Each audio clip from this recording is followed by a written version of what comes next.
अशा वेळेला हे करणार काय? यांना भाजपचंच टाळ फुटत बसावे लागणार आहे ना. रावसाहेब, निवडणुकीच्या रणधुमाळीत दूरदर्शन वृत्तवाहिनी ही भगवी झालेली पाहायला मिळते. त्यांचा लोगो आणि त्यांचं नाव हे भगव्या रंगात आपल्याला पाहायला मिळते. मोदी है तो मुमकिन है हा शेवटचा प्रचाराचा तो त्यांचा एक डाव दिसतोय. काही हरकत नाही. ही सगळी आता भाजपा प्रणित प्रचार यंत्रणा झालेली आहे. त्याच्यामुळे हे लोकांना आकर्षित करण्यासाठी अशा गोष्टी करते. पण दूरदर्शनचा लोगो झाला म्हणून यांचा हिंदुत्ववाद तेजानं उजळून निघाला असं होत नाही. या देशामध्ये, या जम्मू काश्मीरमध्ये मी अनेकदा जातोय. आजही काश्मीरी पंडितांची घर वापसी जे भारतीय जनता पक्षानं वचन दिलं होतं ते होऊ शकलं नाही. मणिपूरमध्ये प्रधानमंत्री जाऊ शकले नाही.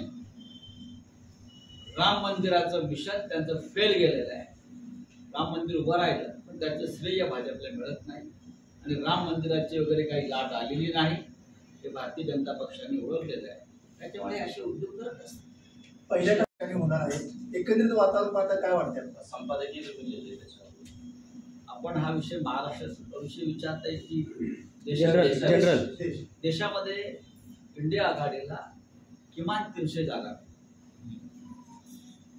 देशामध्ये इंडिया आघाडी आमच्या महाराष्ट्रात किमान 35+ जागांचं आमचं टार्गेट. मिशन नाही, टार्गेट आहे. आणि एनडीएला किती मिळतील सगळ्या देशात? इंडिया आहे कुठे? भारतीय जनता पक्ष 200च्या खालीच राहील. 180 ते 200 मध्ये भारतीय जनता पक्ष राहील. त्याच्या पलीकडे मला वाटत नाही मोदी उडी घेऊ शकतो. पूर्ण एनडीए, जर तुम्ही इंडिया आघाडी 300 म्हणतात तर पूर्ण एनडीए 230च्या पुढे जात नाही. 230 हा त्याचा शेवटचा पूर्ण वेळ. इंडिया आघाडीला 300+, 300 ते 310 या दरम्यान इंडिया आघाडीला जागा मिळतात त्या देशामध्ये. त्याच्यामध्ये महाराष्ट्र, पश्चिम बंगाल, केरळ, हरियाणा, दिल्ली, बिहार, कर्नाटक, तेलंगणा या राज्यांचा मोठा वाटा. लढती या चुरशीच्या आहेतच, पण राजकीय पक्षाचे नेते तुम्ही आहात, पण पत्रकार म्हणून तुम्हाला या 48 मतदारसंघात सर्वाधिक कोणती चुरशीची इंटरेस्टिंग अशी लढत होईल असं तुम्हाला वाटतंय? 48 ठिकाणी हो आहेतच, पण तुम्हाला एक असा मतदारसंघ वाटत की यातला ही फाईट आहे, ही लक्षवेधी असेल? पुणे. माझं लक्ष पुण्यावर आहे. बारामती सुप्रिया सुळेजी तुम्ही किती काय आणि नेहमीपेक्षा जास्त फरकाला जिंकला. या वेळेला माझं लक्ष पुण्यावर आहे. पुणे का? म्हणजे काय इंटरेस्टिंग होईल असं वाटतं? पुणे इंटरेस्टिंग असं आहे की पुणे हे एक असं शहर आहे राजकीय दृष्टी अनेक वर्ष भारतीय जनता पक्षाने जिंकलेला मतदारसंघ आहे आणि पुण्यात ते लढाईचे रंगतदार होताना मला दिसतं. सोशल मीडियावर संरक्षण मंत्री आदित्य ठाकरे, अर्थमंत्री सुप्रियाताई, राष्ट्रपती शरद पवार अशा पोस्ट पडत आहेत. पडूच आहे. म्हणजे भाजप हरल्यानंतर जे सरकार आलं तर पंतप्रधान उद्धव ठाकरे होतील अशा. म्हणजे महाराष्ट्राला जर नेतृत्वाची संधी मिळाली तर त्याचं स्वागत केलं पाहिजे आपण सगळ्यांनी. सोशल मीडिया उद्धव ठाकरे हे पंतप्रधान पदाचे उमेदवार इंडिया आघाडीचे आहेत असं मानायला हरकत नाही. आहेत का म्हणणार नाही, पण का असू नये असा माझा प्रश्न. अर्थात इंडिया आघाडीमध्ये एकत्र बसून निर्णय घेतले जाते, पण शेवट जर महाराष्ट्राला नेतृत्व करण्याची संधी मिळाली. आम्ही अनेक वर्ष शरद पवार साहेबांकडे अपेक्षेने पाहत होतो. कधीतरी शरद पवार साहेब या देशाचं नेतृत्व करतील, पण अंतर्गत राजकारणामुळे या देशात इतर काही बाबींमुळे शरद पवारांसारखा आमदार नेता, अभ्यासू नेता, त्यांचं कर्तृत्व असताना सुद्धा त्यांना ती संधी मिळाली याचं आम्हाला वाईट वाटतं. आणि जर उद्धव ठाकरे साहेबांना ही संधी मिळाली तर शरद पवार यांच्यासह देशातले अनेक प्रमुख नेते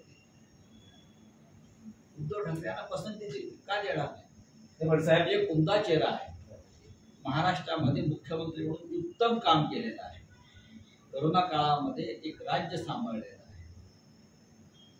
भूमिका ही सगळ्यांना सामावून घेणारे, एकत्र घेऊन जाणारे. या देशाला आज अशा प्रकारच्या सर्वसमावेशक नेतृत्वाची गरज आहे असं जर मी सांगितलं तर त्यात चुकीचं नाही. अर्थात मी हे माझं मत सांगतो. जेव्हा या देशामध्ये निवडणुका पूर्ण होऊन निकालला तेव्हा इंडिया आघाडीचे नेते एकत्र बसतील आणि आमच्याकडे एकापेक्षा जास्त चेहरे आहेत. मोदी एके मोदी नाही ना, दिसापिटा चेहरा. पण राऊत संख्याबळ असणंही आवश्यक असतं त्या पक्षाकडे. नेतृत्व गुण आवश्यक असतं, स्वीकारार्हता आवश्यक असते. उद्या जर ममता बॅनर्जी, अखिलेश यादव, अरविंद केजरीवाल या घटक पक्षांनी ठरवलं की आम्हाला अमुक अमुक अमुक नेता प्रधानमंत्री म्हणून चालेल, मी असं म्हणत नाही की हात चालेल, अशा वेळा तुम्ही काय करणार? आणि काँग्रेस पक्षानंही त्यांना पाठिंबा दिला तर संख्याबळाचा काय प्रश्न? भेटेल कारण जिल्ह्यामध्ये असं चित्र आहे की महाविकास आघाडीचं अजून शेवटपर्यंत जुळणार. महाविकास आघाडीचा उमेदवार जाहीर झालाय. चंद्रनाथ पाटील माझ्या बाजूला बसले आहेत. विशाल पाटील यांनी एक वेगळी भूमिका घेतली, एवढंच म्हणतो. महाविकास आघाडीमध्ये कोणते मतभेद नाही. विशाल पाटील यांनी एक वेगळी भूमिका सध्या घेतलेली आहे. आपण 22 तारखेपर्यंत वाट पाहू ना. आमचा त्यांच्यावरती विश्वास आहे पूर्णपणे. काँग्रेसला साफ होईल आणि नॉर्थ मध्ये हा बिल. मगासपासून मी काय सांगतोय, तुम्ही काय वेगळं सांगतोय का? की 300 जागा जेव्हा आम्ही जिंकतोय तेव्हा दक्षिणेमध्ये भारतीय जनता पक्षाला एकही जागा मिळत नाहीये. उत्तर प्रदेशमध्ये भारतीय जनता पक्ष 50च्या पुढे जात नाही. 30 जागा भारतीय जनता पक्षाला कमी होतात. मी आकड्यात नाही, मी अभ्यास करून सांगतोय. राजस्थान, मध्य प्रदेशमध्ये भारतीय जनता पक्षाच्या जागा कमी होत आहेत. हरियाणा, दिल्लीमध्ये भारतीय जनता पक्षाच्या जागा कमी होत आहेत. आणि अशी सगळी बेरीज केली तर नरेंद्र मोदींचा भारतीय पक्ष 200च्या आत ऑल आउट. आणि जी तुमची काय एनडीए वगैरे म्हणताय ती 220, 230 ऑल आउट. आणि धन्यवाद.